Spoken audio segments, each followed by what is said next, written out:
My name is Lonnie Bryant. I am Tsimshian Nation from the Lac Walams area. I'm Eagle Clan. I was born and raised in Prince Rupert, BC, and I continue to work here in Prince Rupert at Charles Hayes Secondary School as a teacher and a counselor. Hello, I'm Courtney Campbell, and today I have the pleasure of interviewing Dr. Bill Cohen on his experiences as an Aboriginal leader. My name is Warren Weir. I'm the Dean of Academic Programs at the Nicola Valley Institute of Technology. We're British Columbia's Aboriginal public post-secondary institution. My name is Randy Price. I'm retired. I spent about 35 years in corporate income tax, working for a large Canadian gas transmission and distribution company, largely in British Columbia. My name is Gina Graham. Where are you from? Hay River, Northwest Territories. My name is Pauline Oscar McLean. I'm a member of the Kamloops-Secwépemc Indian Band. I am married and I have 2 children. I am recently elected on band council, and I grew up on the reserve with my mom and my siblings. I'm with Ken Fisher here, and Ken, why don't you tell me a little bit about yourself? Well, to start off, I'm the president of the Nova Métis Heritage Association office in Surrey. Hi there, I'm Pamela Crema. I'm a health services manager, kind of like health director for First Nation communities. So Stephanie, it's a pleasure to see you and these very serious questions here. My name is Beverly Jacobs. I'm Mohawk from Six Nations, Grand River Territory. My Mohawk name, Bear Clan name is Gowek-Yusei. Hello, we're here with Linda Gray. Linda is the Executive Director of the Urban Native Youth Association. My name is Joanne Campbell. I'm Anishinaabe from Ontario, and I've been living in BC for about 25 years. Some of my accomplishments that I'm proud of, I can tell you about, is I was appointed Justice of the Peace for the province of Ontario when I was 22 years old. So I was one of the youngest Aboriginal people to be appointed in those positions. Well, my name is Winona Victor. I am a member of the Skalkell community, one of several belonging to the Stalo Nation. I'm part of the Skawayak tribe and the Homok people. I'm married to Ernie Victor from Chiem. We have 3 children. Jade is 13, Justice is 10, and Alexis Lyle Victor is 8. I have just recently completed my PhD degree from Simon Fraser University in Indigenous Governance and Self-Determination, and I am the Indigenous Studies faculty member at the University of the Fraser Valley.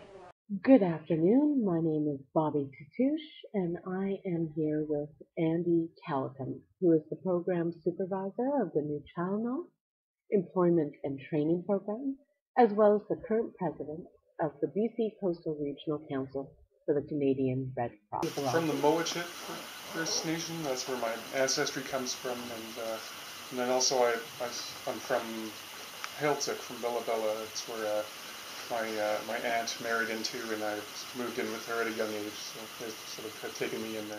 Aitzepawaliat Antha called Siamat, Tanitsin, Layaksin, Snanemos Dolo, Heichkalakwangin, and Esquimalt Mastimo, Heitzepka.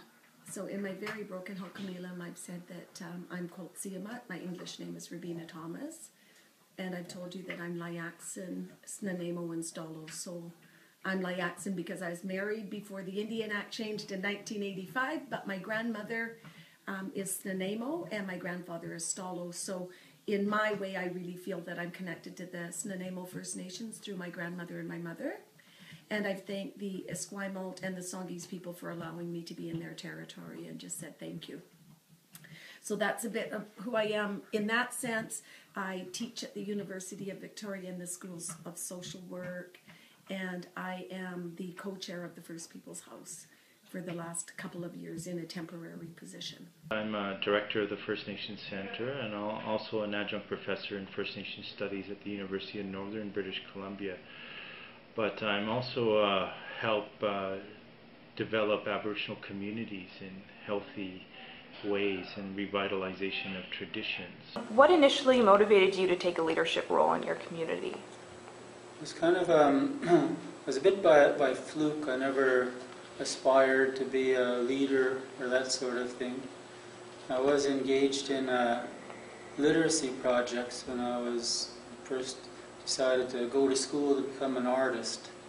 So I was doing volunteer literacy work, and I was teaching a group of elders and fluent speakers how to read and write in English so that they could understand forms and fill out applications and read the newspaper, that sort of thing. So through that process of teaching them how to read and write in English, I discovered that I was learning a lot more from them than they were learning from me.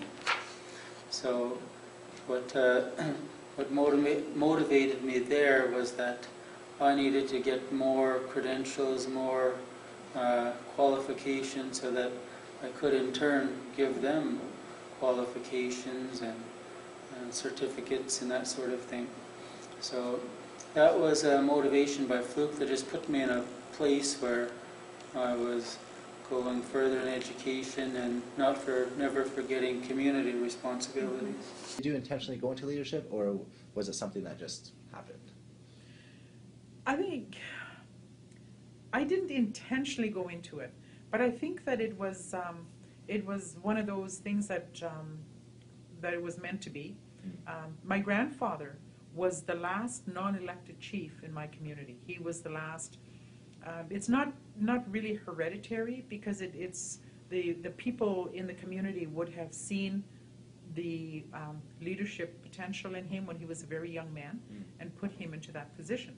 And he, within just a few months of his death, had called together all of our people again, the heads of the families, and they had chosen who that chieftainship would move on to.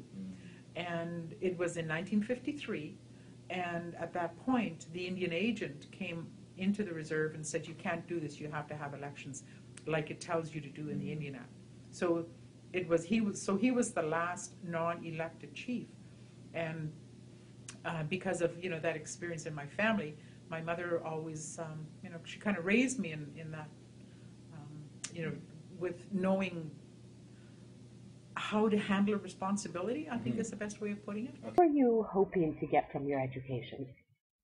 Actually, when I first started planning to go to university, it was all because of, I think I was in grade 11 or 12 in Bella Bella. I was on their student council, and they had a young man coming up from New Channel Tribal Council to talk about treaty and Aboriginal rights and title, Sean Atleo. And so as a rep from our student council, I was invited to go and sit in on that workshop. And afterwards I realized, I would really like to follow in this guy's footsteps and get into treaty negotiation. So I asked my student counselor, what would be a good way to go about that, and he said, well, I'd go First Nation Studies, and the best place for that is in Saskatchewan. So I went there, and my plan was to go into law afterwards and go down that route and sort of work on land claims and treaty litigation, that kind of thing. But after taking a couple law courses, I realized that wasn't really my cup of tea to pour over hundreds of pages of legal jargon and try to interpret it in a favorable way and all that. So after I finished university, I sort of floated around. I was a youth worker for Ucluelet First Nation for a little while, and I was a truck dispatcher for one of the BC's largest trucking companies. And then I found my way into this line of work, employment services, and really realized this is a way that I can still go down that kind of path, because there's so many First Nations on the verge of signing treaties. And I've found that a lot of First Nations, once they get to stage 4, 5, 6 of their treaty process, that they really want to start taking stock of what their workforce looks like and how skilled are they and what can they do to help build up their workforce. And I'm seeing, this is a place for me. The other ones that I really want to mention are Saletza, Delmer Johnny, and Art Thompson, who both of them shared residential school stories with me in a way that really inspired me to want to understand that part of our history, but also in that started giving me teachings on how to move forward with this work in a really brave and courageous way. And I think about how in many ways they were kind of mentoring me into a leadership role and telling me things about, you need to find the courage to speak out, you can't stay silent. Delmer always says that every time someone from residential school dies, Canada and the churches look more innocent. Don't be quiet. What are the differences between Aboriginal leadership and non-Aboriginal leadership? I think there's many, not just in terms of how they conduct themselves and the way in which they lead. I think there's also a difference in where they put their focus. Indigenous leaders, I think, not all, but many, especially the ones that I admire, also have the additional challenge of leading in terms of the environment. So it's not just leading people, it's not just leading communities, but it's also having a look at what are the things that we're doing today? Are they sustainable? Are we being eco-friendly? Are we doing things to ensure that there's clean water, trees, fish, resources for future generations? And I think a lot of non-Indigenous leaders don't necessarily have to have that on their mind when they're leading. They can lead quite short-term, whereas our leaders have to have a long vision, looking 7 generations even in front of them in the ways that they conduct themselves and the decisions that they make. So yeah, and also the collectivity. Indigenous leaders belong to a collective. They're always accountable and always responsible to that collective and have to constantly report back, have to constantly making sure that they're consulting with the people they're leading. Well, you have to have tolerance for the other people within your own organization, because when people come in here to sign up with us, they come from all walks of life. The Métis are no different than anyone else. They need to find work, they need to be employed, they need a home to live in. But we work here for the Métis people. We try to make sure that they find employment. We make sure that they are part of the culture of the Métis is different from the First Nations, for instance, and it's unique.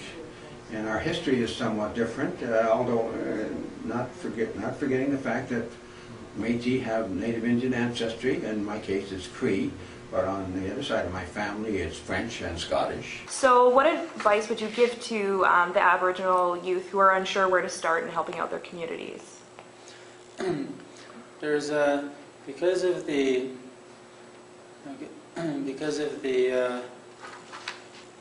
colonization, because of all of those impacts, there's I'd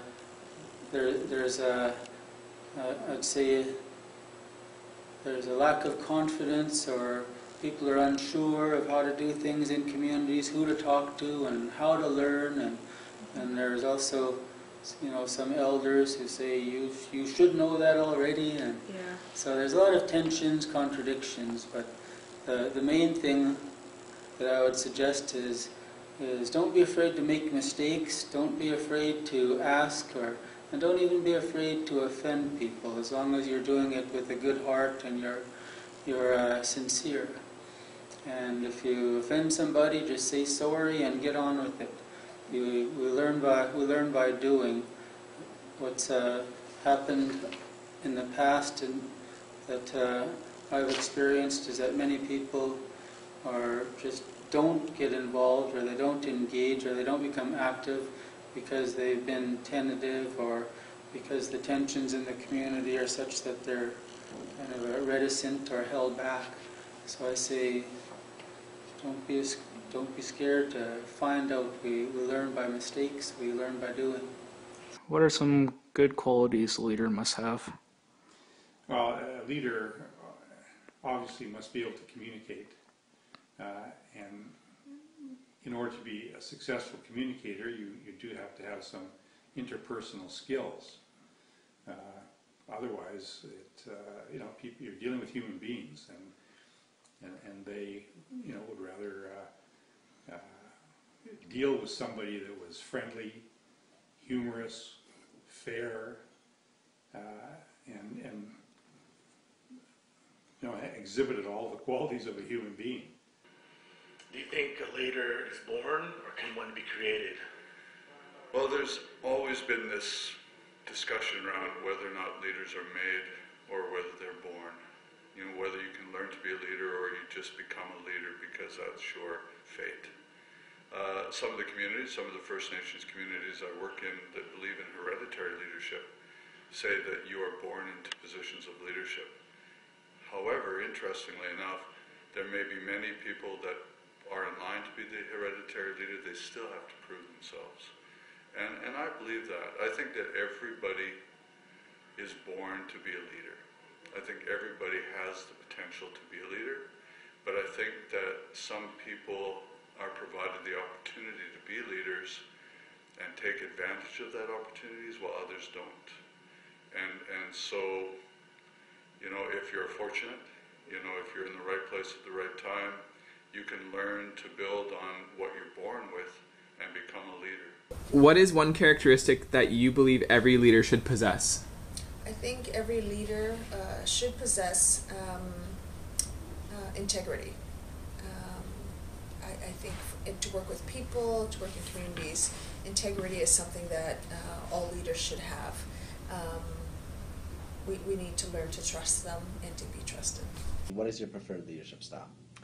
My preferred leadership style is one which encourages people whom I'm working with to give them all the support that they can meet their full potential. I don't believe in being dictatorial or telling people how to do their work.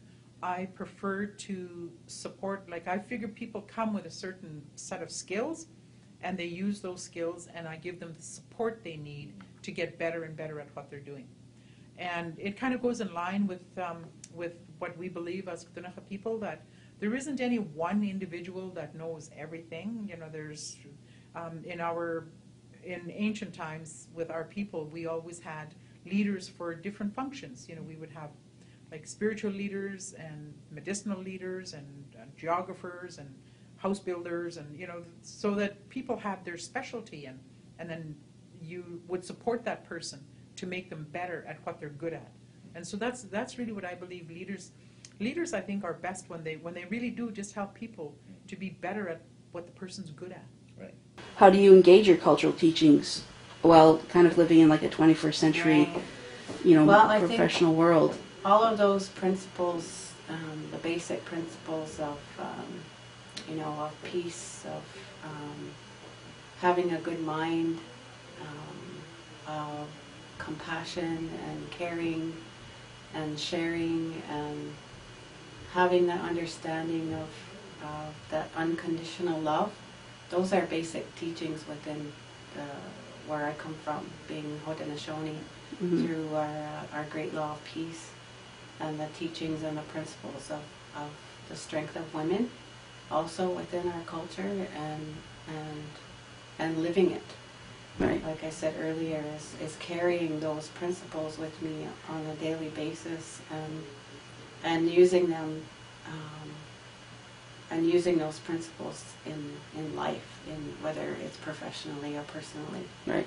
So, for example, even one of the teachings is about making decisions in this lifetime that it has an impact 7 generations from now. And knowing my ancestors did that for me. So I take that very seriously. And so any decision that I make, anything I do, I think about and how that has an impact on 7 generations from now. Tradition and culture, they're important because they identify us. And when you have a strong identity, you are more confident. When you know where you come from and feel good about that, you're going to succeed. For the Halkamilan people, we have the term Natsama, we're all one. And when you really start to disentangle what does Natsamat mean, it doesn't mean we're the same. It means collectively we make a really strong whole. And traditionally, we were all raised to come forward with the best that we could be, and collectively we made this strong community. And so there was, you know, people that were spiritual, and people that did medicines, and people that did hunting and gathering, and you know, and people that raised children, and it was a collective thing. And so, but everyone had to be a leader in what they were good at. What do you think that we can do to overcome some of these boundaries? And with empowering others, what would you say? I would like to see the problem be identified by the Indigenous community members themselves. Let them identify what the barriers are, what the obstacles are, and then let them develop a plan as to what they would like to see happen, as opposed to the other way around.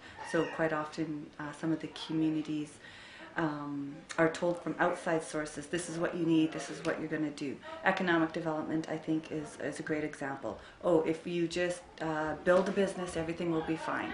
When I really don't think that's the case. And you have to ask the people, do they even want that business in their community? Is that something that they're interested in doing? Or a social program, is this the social program that they want? Or they might identify something entirely different. So I'm just tired of outsiders constantly telling Indigenous peoples what we need and what's best for us.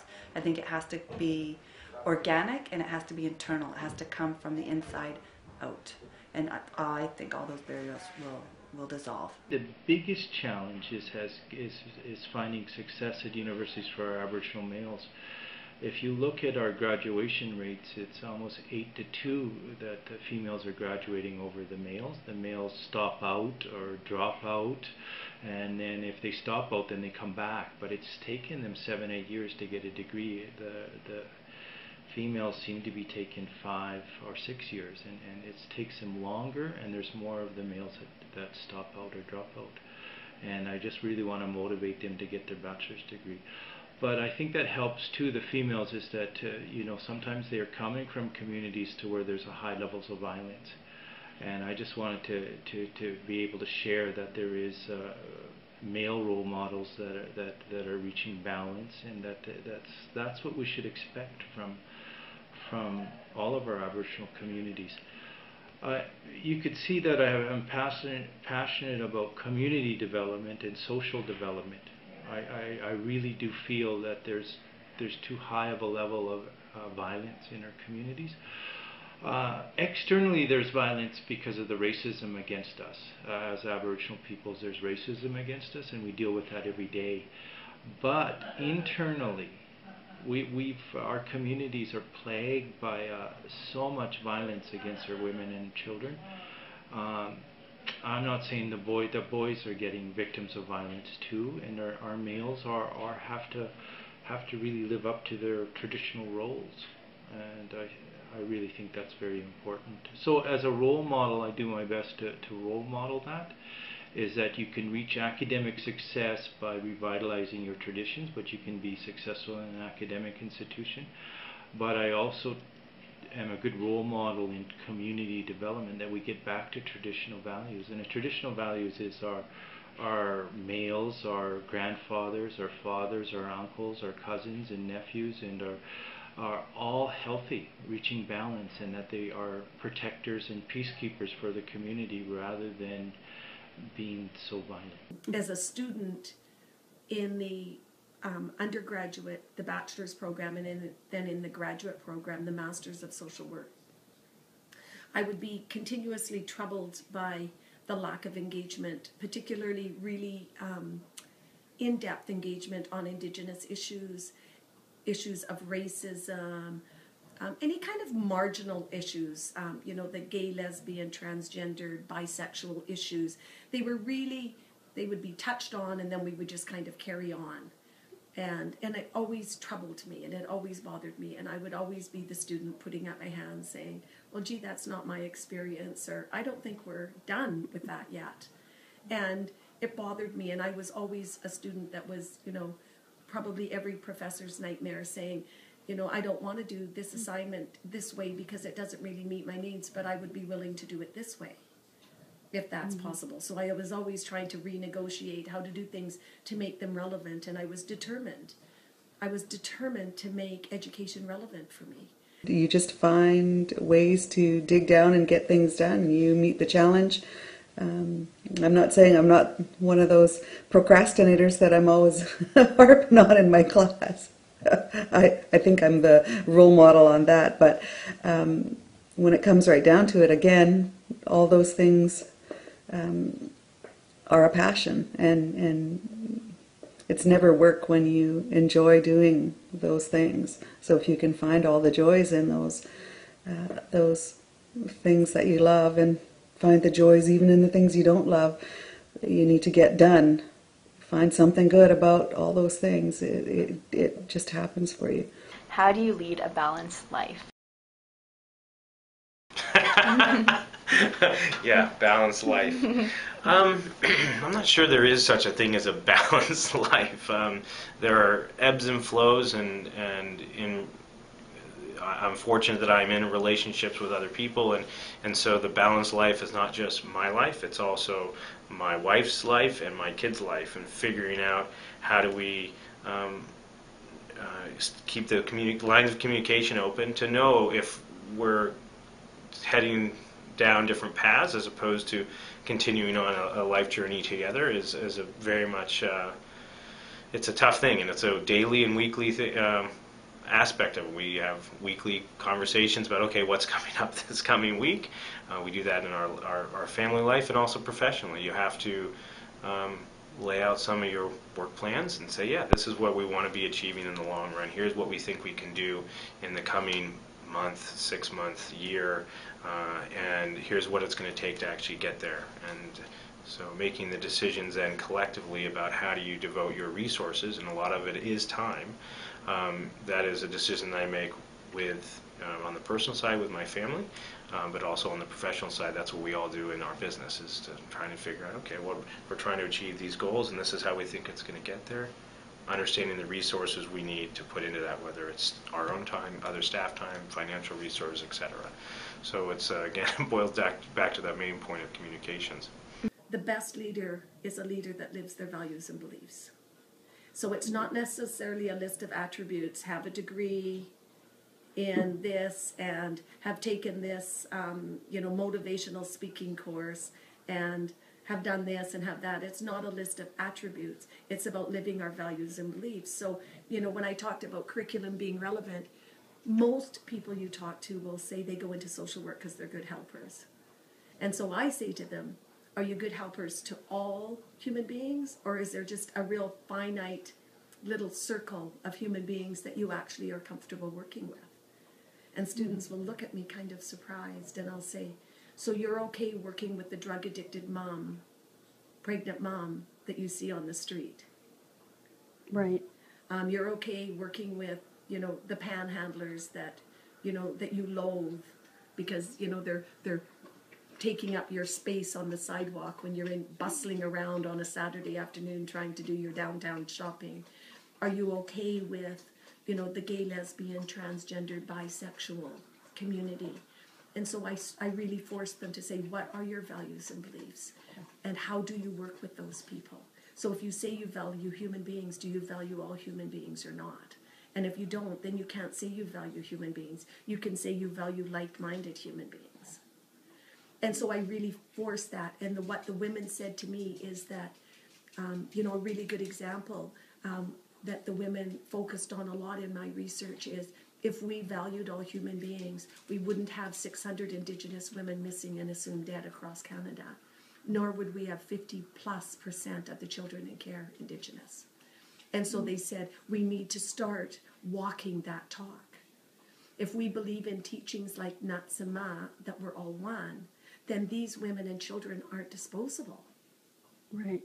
And so leadership is about living the things we say we live. And, I have sat, it's a hard thing to talk about leadership because I don't want to point my fingers and put someone down and say, bad leader. Right. But I think that our leadership has failed us. in some areas. And I think that we got so focused on treaty and land claims and specific land claims and comprehensive land claims that we forgot about women and children. And land matters, but we need the balance. You know, it's not going to do us any good at the end of the day to have wonderful land and no women and children. Right. We need the balance.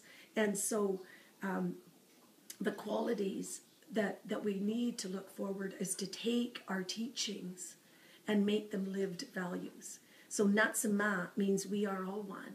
So we need to be working together like we're all one. And there can't be the AFN and the Grand Chief and them up here and then the women on the downtown east side down here.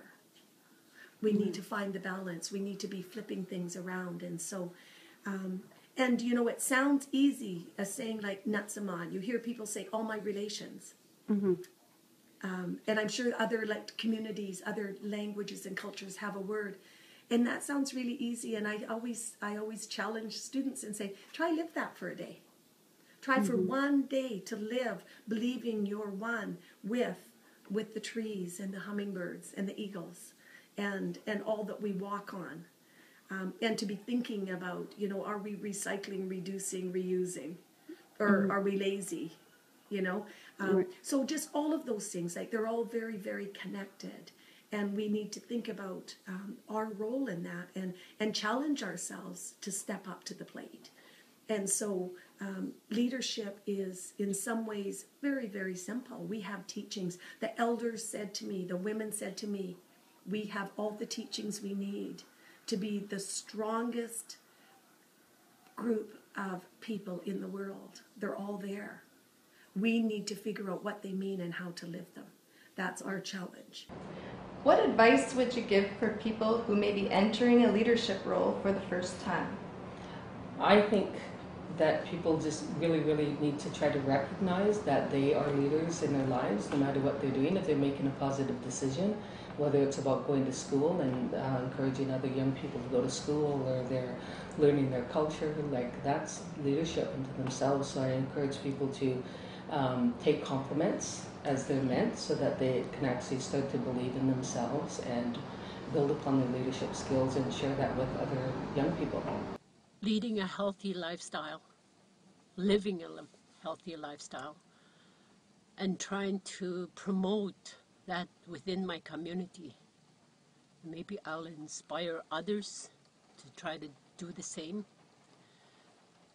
And that gave me a lot of knowledge on what leadership is all about.